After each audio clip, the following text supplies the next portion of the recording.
West Yorkshire Police Constable 33-year-old Sharjeel Jelani appeared at Bradford and Keighley Magistrates Court earlier this month to be sentenced for a speeding offence that saw him caught hitting 120 miles an hour on the M606 in Bradford.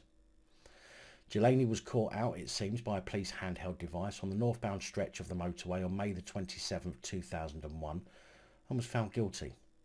The judge handed Jelani a fine of £484, ordered him to pay £48 victim surcharge and costs of £110, along with being issued 6 penalty points. Another example, in my opinion, of being lenient on plod, as I've heard of many incidents of people driving slower, but still over 100 miles an hour, being outright banned. Now, driving over 100 miles an hour doesn't come with an automatic ban. In fact, it will in most cases leave you with the sting of 6 penalty points.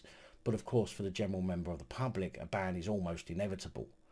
In fact, I hear of quite lengthy bans for such driving, but the guidance on sentencing for driving over 100 miles an hour, even on the motorway, the court has the power to impose bans of 7 to 56 days or 6 penalty points. But again, I normally hear of people who have been issued points and banned. But of course, PC Sharjeel Jelani was a copper. Court documents allegedly state there was no totting disqualification and mitigating circumstances were given.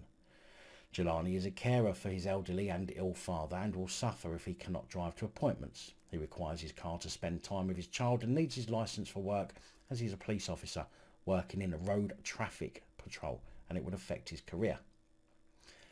Get a fucking taxi like the rest of us then. A spokesperson for West Yorkshire Police said that the Professional Standards Directorate will now update the appropriate authority who will decide if Jelani should face any misconduct sanctions. What a joke.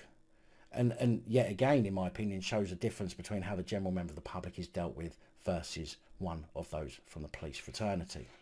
Now, I get that not all those who are caught at such speeds will lose their licence, but as a copper who knows better, or at least should know better, especially as he works in West Yorkshire Police's Road Traffic Division, he should not have been offered the mercy of the court in giving him such leniency.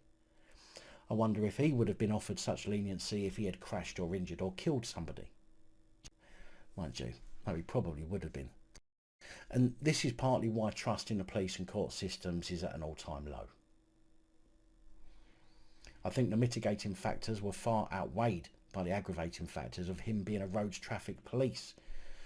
But then again, we're just the people who pay these fucktards to enforce the law on us, rather than on themselves.